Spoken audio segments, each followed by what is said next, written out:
ప్రేమైన అధ్యక్ష, చాలా రోజుల తర్వాత అధ్యక్షతలు లభించింది.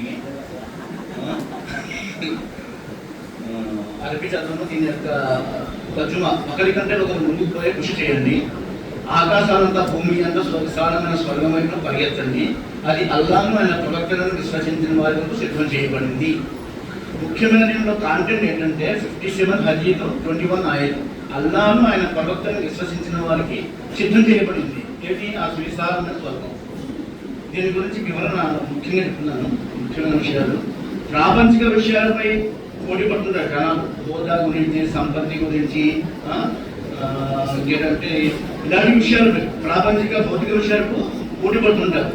అయితే నిజానికి ఆ విషయాల్లో టెన్షన్ ఉంటుంది, డిప్రెషన్ ఉంటుంది, తర్వాత స్ట్రెస్ ఉంటుంది, నిజంగా ఉంటుంది, చాలా ఉంటుంది అనమాట. అదే ధర్మం వైపు మనము పోటీ పడితే పరలోక సాఫల్యం లభిస్తుంది. అల్లా పరలోక సాన్నిధ్యం వైపు పరిగెత్తడం అంటే మనసుకు ప్రశాంతత, తృప్తి, మనశ్శాంతి లభిస్తుంది కదండి. ఆలోచించండి విషయాలు. మనిషి ఎప్పుడు చనిపోతామో ఎవరికీ తెలియదు. ఈ మధ్యకాలంలో యువత కంటిన్యూగా 1 by 1 చాలా మంది కుర్రోలు చనిపోతున్నారండి. 30 years 40 years చాలా మంది 1 by 1.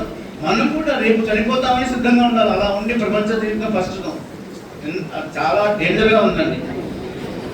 దీని గురించి అలీ ఏమన్నారంటే, మస్జిద్లో అందరికంటే ముందు ప్రవేశించండి. అంటే పోటీ, పుణ్యకార్యాల్లో సత్కార్యాల్లో పోటీ ఎలా ఉండాలంటే మస్జిద్లో అందరికంటే ముందు ప్రవేశించండి. రావడం కూడా చివరిగా రండి. తర్వాత అబ్దుల్లా బిన్ మసూద్ ఏమన్నారంటే, మొదటి సభలో ఉండడానికి ప్రయత్నం చేయండి. అనస్ ఏమన్నారంటే, మొదటి తరగతిలో హాజరవడానికి పోటీ పడండి. అబూ బకర్ సౌర్గులో ఉన్నారు కదా, మహాపరుషులతో ఉన్నారు కదా, ఒక రాత్రి ఉన్నారు. అప్పుడు ఉమర్ ఏమన్నారంటే, నేను జీవితంలో చేసిన పుణ్యకార్యాలని మీకు చేస్తాను. ఆ సౌర్గుహలో మహాపరుషులతో గడిపిన ఒక రాత్రి ఆ ఒక్క చేయమంటారు. అంటే ఎంతో అర్థం అన్నమాట అది. ఇక వేరే విషయాలంటే అబూబకర్ సిద్దిక్ గారు, ఉమర్ గారు పోటీ పడిన విషయాన్ని అందరికీ తెలుస్తుంది ప్రభు గురించి. తర్వాత అబూ దర్దా, అబూ తలహా, ఉస్మాన్ గనీ, అబ్దుల్ రెహమాన్ బిన్, వీళ్ళు ఒకరికంటే ఒకరు పోటీ పడేవారు పుణ్యకార్యాలను ఆర్జించడానికి. తర్వాత ఇంకొక విషయం, చిన్న విషయం, ఉహద్ సందర్భంలో ఉమైయా బిన్ అన్సారీ అని ఒక ఆయన, మీకు తెలిసిన విషయం, ఖర్జూరాలు తింటుంటూ వెళ్తాడనమాట. ప్రొఫెసర్ అడుగుతాడు, యుద్ధంలో పాల్గొంటే ఏమొస్తుందని. శ్రీశాలమైన స్వర్గం వస్తుందని సూర్య ఆది ఇమ్రాన్ చెప్తాడనమాట. నిజమా అంటాడు. ఆ నిజమే అంటే ఆ దృశ్యాన్ని ఊహించేస్తాడు, ఇమేజిన్ చేస్తాడనమాట. ఆ యొక్క స్వర్గ దృశ్యాలని ఆయన స్వర్గంలో వెళ్ళిపోయినట్టే నా ఖర్జూరాలు పాడేయడం, తీసుకెళ్లి యుద్ధంలో ఫైట్ చేయడం, షహీద్ అయిపోవడం. నిజానికి ఆయన చేసింది ఏమి లేదు, నమాజ్ లేదు, ఏమి లేదు, కేవలం కొన్ని ఒక గంటలో ఆయన స్వర్గాన్ని పొందాడు.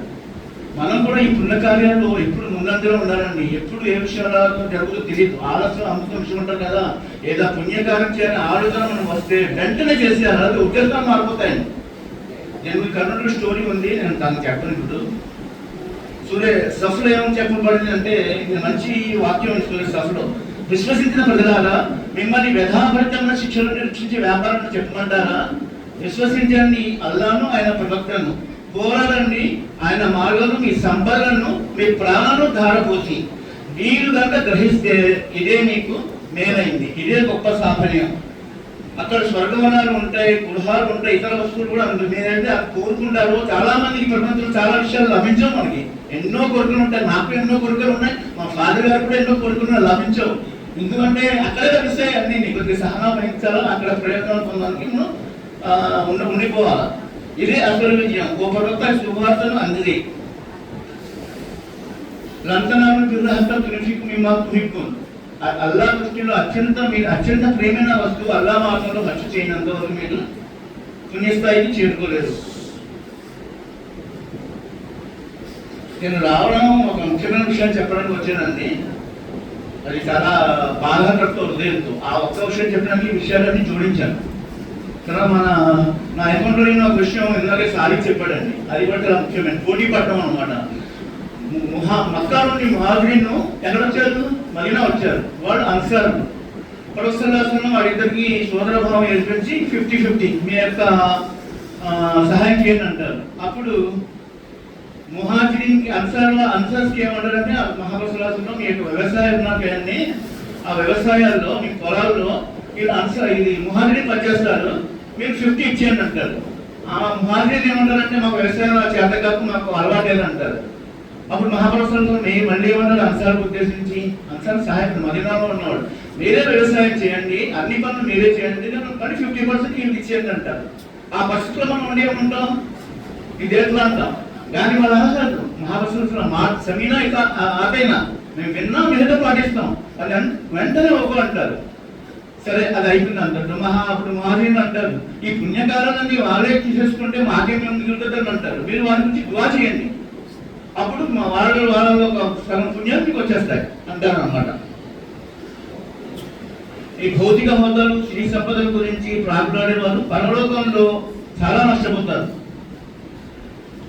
నేను చెప్పిన ముఖ్యమైన విషయం ఏంటంటే, ఇంకా నదుడి గారు చెప్తారు, ఆయన గురించి ఒక విషయం చెప్తామన్నా లేదు కాబట్టి ఆత్మద్రోహం చేసుకుంటున్నాం. మనం మన మనస్సును మనం ఆత్మద్రోహం చేసుకుంటున్నాం, మునాఫికత్ చేసుకుంటున్నాం. ఏంటంటే జమాత్ ఇస్లామీ ధ్యేయం ముందుగా చెప్పారు, పరలోక సాఫల్యం, గదాయే కానీ ఫలాయే ఆఖరత్. దానికి ఏంటంటే అర్థం అల్లా ప్రసన్నత, పరలోక సాఫల్యం. దాని గురించి కదా మనం అందరూ ఇక్కడ కూడగట్టుకున్నాం. లేకపోతే మనకు రావాల్సిన అవసరం ఏంటి, మన పనులు అనుకుని మెయిన్ కాన్సెప్ట్ ఇదే. జమాత్ ఇస్లామీ ఉన్న అందరి కాన్సెప్ట్ ఇదే. బట్ దీని గురించి మనం సంసిద్ధత వ్యక్తపరచాలా, మనం కష్టపడి పనిచేయాలా, కార్యకర్తలుగా ఉన్నాం, సభ్యులుగా ఉన్నాం.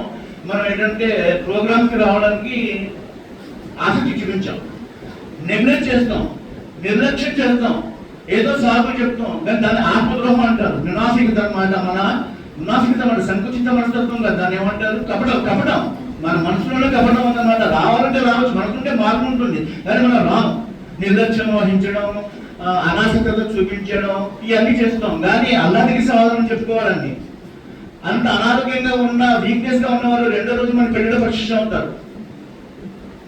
ఎంత ఆశ్చర్యం, భలే ఉంటుంది, వింతగా ఉంటుంది. రెండో రోజు పెళ్లిలో పరీక్ష ఉంటుంది. ఏంటో అర్థం కాదు నాకు. అది అన్నమాట. కాబట్టి మనం ఈ విషయాలు చాలా జాగ్రత్తగా ఉండాలా. ప్రతి పుణ్య కార్యంలో మనం పోటీ పడాలంటే ముందంజగా ఉండాలన్నమాట. ఫస్ట్ మనం అన్ని కార్యాలు కూడా ముందంజగా ఉండాలా. ఏ సమయం ఎప్పుడు ఏ విధంగా ఎలా వస్తుందో మనకు తెలియదు. చావు మాత్రం రెడీగా ఉంది, మనకు చావు మాత్రం చాలా రెడీగా ఉంది. కాబట్టి మనం ఆ చావు గురించి కాస్త కూర్చోవాలి, పుణ్యకార్యం చేయడానికి ఇంట్రెస్ట్ చూపించాలి. కాబట్టి ఏ విషయాలు చెప్పాను, ఈ కార్యక్రమాలు మాత్రం మీరు నెగ్లెక్ట్ చేయకండి. నెగ్లెక్ట్ చేయకుండా రండి, అల్లా గురించి రండి. మనిషికి ఎప్పుడు పోతారో తెలియదు. మన శాసనపల్లిలో ఆయన అజ్జు గారు తమ్ముడు చనిపోయారు. ఆంటీ అంకుల్ గారు తమ్ముడు అనమాట. ఫస్ట్ డే డ్యూటీ చేశాడట, సెకండ్ డే ఏమో చచ్చిపోయాడు. మా ఇమ్రాన్ ఫ్రెండ్ కూడా చచ్చిపోయాడు. తర్వాత మా సావేర్ ఫ్రెండ్ కూడా రహీమన్ ఉన్నాడు, శంషర్ కొడుకు, 50 బిలో 39 అంటండి. హార్ట్ అటాక్ రావడం, అతనికి షుగర్ చనిపోవడం రెండు జరిగిపోయాయి. ఓన్లీ 39 ఇయర్స్, 3 పిల్లలు ఉన్నారు. ఇది జీవితం. రెడీగా ఉండాలి మనం.